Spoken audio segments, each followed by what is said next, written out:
Κάτω από τον εκτυφλωτικό ήλιο των Κυκλάδων, ένας κόσμος ζει, ονειρεύεται, παθιάζεται και πεθαίνει.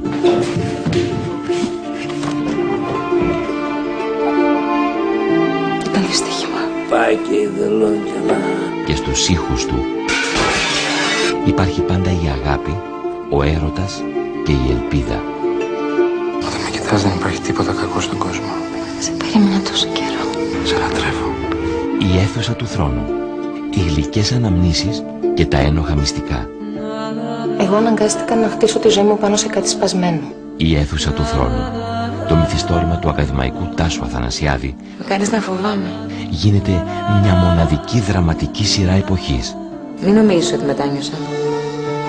Από μέσα δεν φοράω τίποτα για να είμαι έτοιμη.